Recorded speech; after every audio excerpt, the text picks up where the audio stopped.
Oke, selamat pagi, siang, malam Bapak Ibu. Kami dari grup satu dari mata kuliah Production and Operation Analysis. Kita akan membahas tentang project La Familia Bike dengan case study-nya yaitu Yellow Bike dengan anggota grup satu. Di sini ada Mas Ibrahim Antun Suratmaja dengan NIM 27025017666. Kemudian Mbak Ramadhani Sekar Purnama dengan NIM 270250161. Kemudian Mas Naufal Fajri dengan NIM 27025026800. Dan saya sendiri Ari Krisnayadi dengan NIM 27025102202. Dan Mas Panji Mas Pratama dengan NIM 270503273. Di sini eh, kita akan membahas mengenai metode-metode yang digunakan dan juga menentukan forecasting yang terbaik untuk project La Familia Bike dengan case study-nya yaitu Yellow Bike.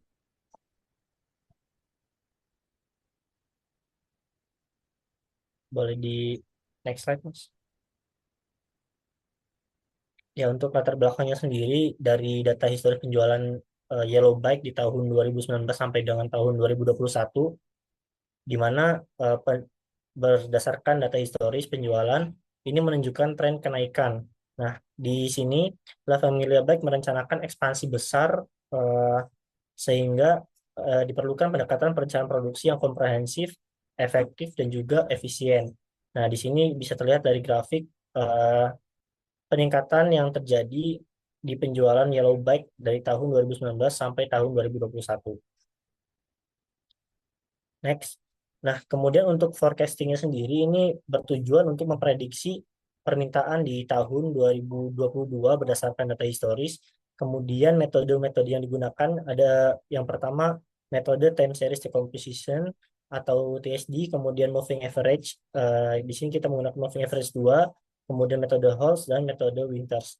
Nah, dari metode yang digunakan ini kita mendapatkan nilai MAPE, MAD, dan MSE di mana nilai minimumnya yaitu kita mendapatkan metode yang terbaik yaitu metode Winter di mana MAPE-nya itu nilainya paling kecil yaitu 154. Kemudian untuk agregat planning nanti akan disampaikan oleh Mbak Ramadhani Sekar. Kepada Mbak Ramadhani dipersilakan. Oke, berikut adalah data dari agregat planning untuk menentukan jumlah dan waktu produksi jangka menengah dengan biaya minimum dengan metode Zero Inventory Plan, Constant Workforce Plan, Overtime plus Loss of Sales, Overtime plus subkontrak. Dan berikut adalah data tabel yang didapat dari data Excel. Next. Berikut adalah assembly proses, di mana assembly chart memetakan urutan perakitan dari komponen jadi sub-assembly dan menjadi produk. Jadi, product structure dan bill of material menjelaskan hubungan antar komponen serta kuantitas kebutuhan yang digunakan sebagai dasar untuk penyusunan MRP. Next. Dan berikut adalah data bill of material.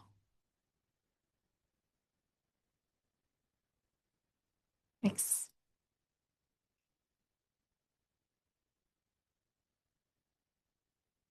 Berikutnya akan disampaikan oleh Mas Ibrahim. Baik, untuk selanjutnya adalah MPS atau Master Production Schedule. MPS sendiri menunjukkan rencana jumlah produksi dari produk akhir tiap periode, yaitu untuk yang kita bahas adalah tahun 2022.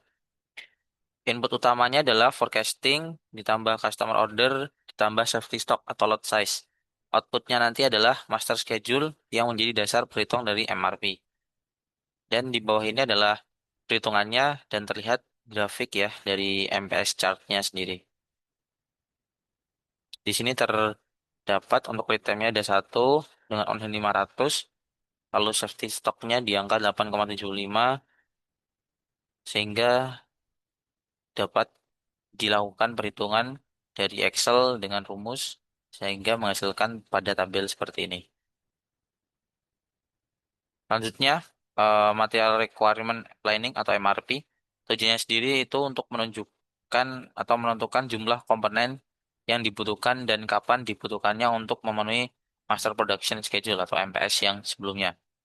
MRP sendiri ini menghasilkan Net Requirement, Plan Order Receive, Plan Order Release. Lalu Plan Order Release dipengaruhi oleh lead time dan lot size untuk tiap komponen. Contoh di sini adalah salah satu komponen yaitu grip dengan kuantitinya satu piece untuk satu pemasangan. Panelnya ada di 207 dan ini adalah tabel perhitungannya dari komponen grip itu sendiri. Selanjutnya adalah load sizing.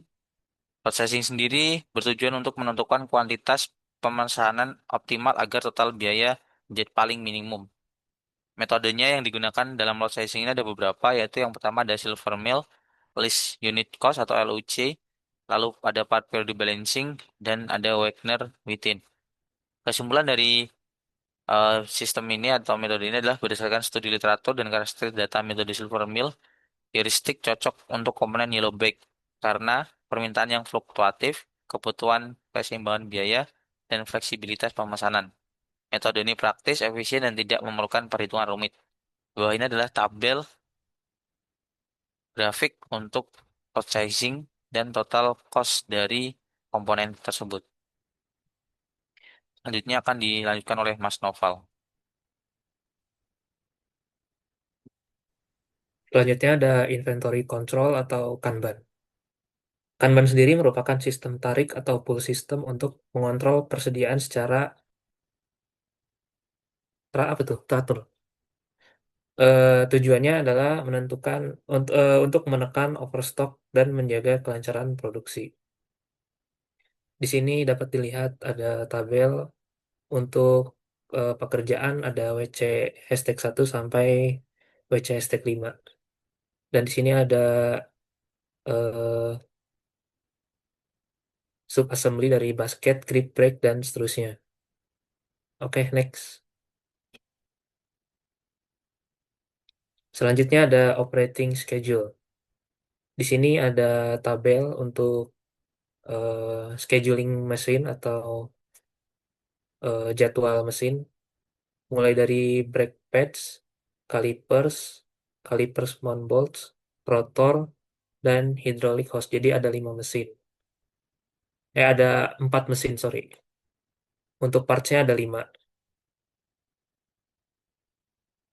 Di sini didapatkan dua solusi.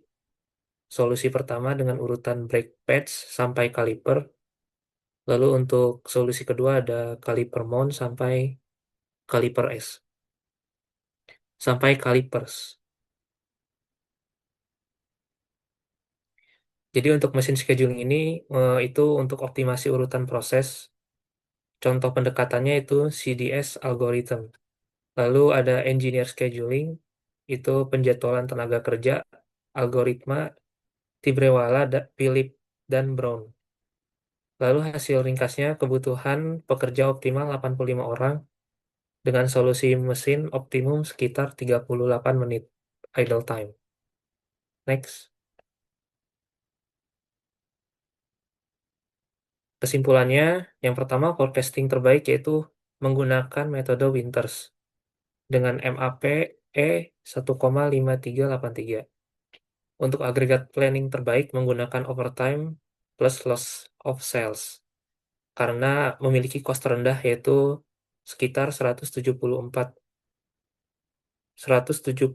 miliar 367 juta 848.620 rupiah. Lalu yang ketiga MPS lebih dari MRP itu memastikan kebutuhan material tepat waktu. Lalu untuk yang terakhir lot sizing, Kanban dan scheduling mendukung efisiensi produksi dan inventory. Sekian dari kami, kurang lebihnya mohon maaf. Wassalamualaikum warahmatullahi wabarakatuh.